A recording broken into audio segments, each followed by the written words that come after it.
foreign delegations, because we took it to be next steps on setting up the meeting, which already...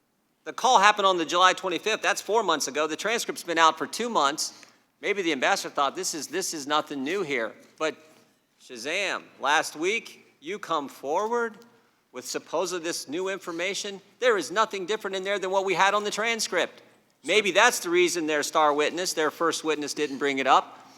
But they had to have something. So you're their closing witness because you overheard the president talking to Ambassador Sondland. Sir, if I could answer, I see 4 seconds left on the clock. I believe that Mr. Holmes, you may take as long as you need. Thank you, sir. It's exactly my point. I briefed the call in detail to the Deputy Chief of Mission, went away for a week, come back, I refer to the call, and everyone is nodding. Of course that's what's going on. Of course the president is pressing for a Biden investigation before he'll do these things the Ukrainians want. There was nodding agreement. So did I go through every single word in the call? No, because everyone by that point agreed. It was obvious what the president was pressing for. And Ambassador Taylor, as you've just outlined, had all those other interactions with But he all didn't these share other it with us. Mr. Jordan, please do not interrupt. But sir, sir, my vivid recollection of an event I was involved with was a touchstone experience that to me validated and what, sir, Mr. if I Jordan, could, please what we believed.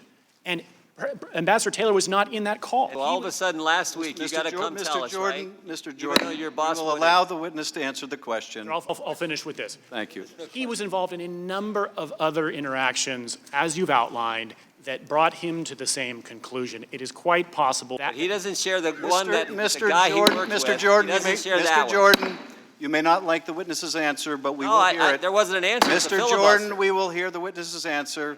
Have you concluded, Mr. Holmes? I have, sir. Thank you. Thank you. Mr. Hine. An attack on the election of 2016. In response to your comment, the ranking member offered up. Your boss was Ambassador Bolton, right? That's correct, yes.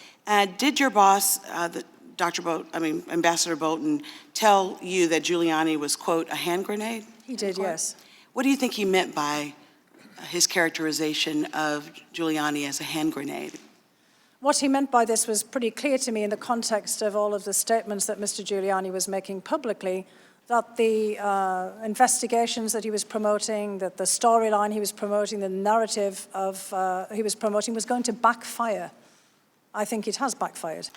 I was particularly struck by your testimony, Dr. Hill, about receiving hateful calls and being accused of being a Soros mole in the White House. Are you a never-Trumper, or have you been true to your profession and remain nonpartisan? I honestly don't know what the definition of a never-Trumper is, as I think many of my colleagues are feeling the same way, that it's a puzzling term to be applied to career or non-partisan officials.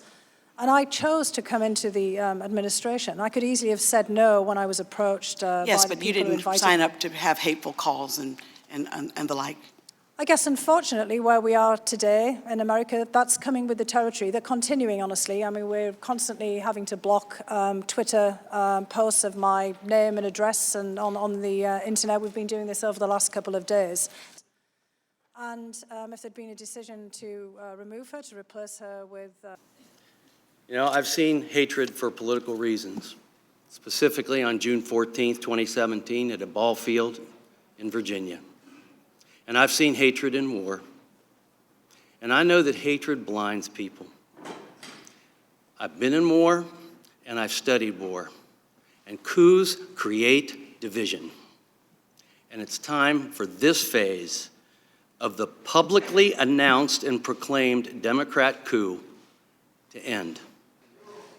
No, I think that what Dr. Wenstrup said was very powerful about the importance of overcoming hatred and certainly partisan division.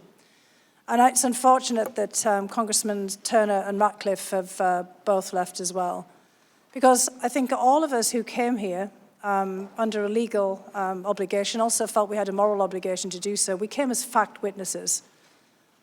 When I was referring to questions that I'd heard, it was in the context of the deposition that I gave on October 14th, because I was very worried about the turn in which some of the questions were taking.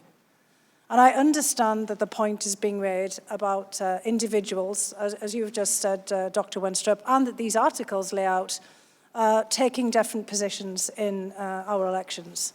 I don't believe that there should be any interference of any kind in our election. I think it was unfair for people to already call the election and to make attacks also on candidate Trump and on President Trump. And I know that this has put a huge cloud over this presidency and also over our whole democratic system.